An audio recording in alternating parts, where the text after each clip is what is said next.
The Great Divide is here, and I've been trying to share this with people in detail since 2020. Now, of course, it's just my opinion. You should always do your own research. That's what I'm encouraging you to do, is to empower yourself to understand this. So I'm going to share what I believe the Great Divide is, my opinion, but I'm also going to share with you some math to keep it simple and to keep the emotion out of it, because your emotions are their profits. So Trump is decentralizing the financial system, hence World Liberty Financial.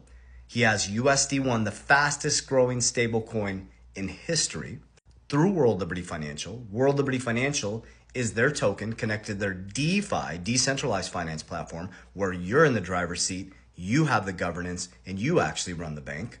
And then you have this, where Christine Lagarde is encouraging, if things are speeding up, and I'll tell you why. She's like, we need to move fast to create a digital euro.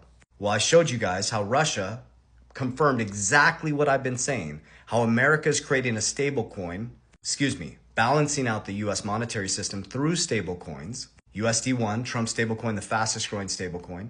Bo Hines steps down, goes over to Tether. They just announced he's a CEO now of American Tether. Cantor, Howard Lutnick's company, is the custodian for the US Tether.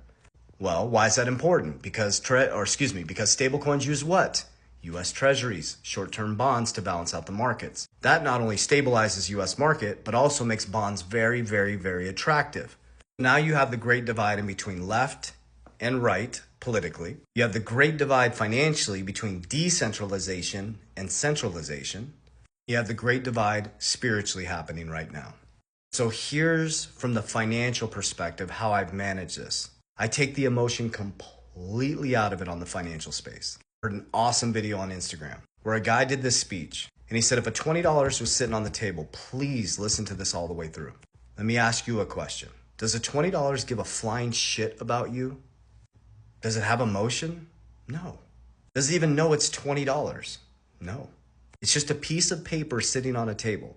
I would pick it up and I would invest it in something that would create cash flow, or that would beat a 2% inflation, which is not 2%, it's way more than 2%. They just tell you it's 2%, because it's all about hurdle rates. Another man's debt is another man's assets, another man's assets, another man's debt. There's no real money in the system. It's only debt, it's fiat, it's fake currency. So I'd take that fake currency and I'd put it into something that would beat the hurdle rate.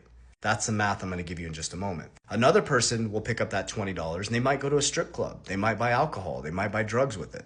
Shit, I've lived both sides of this coin, if you know my story. So I really know this at a deep level. But the $20 doesn't give a flying shit about you. It doesn't care if you eat. It doesn't care if you starve. It doesn't care if you're rich. It doesn't care if you're poor. You give it power. You gave it energy.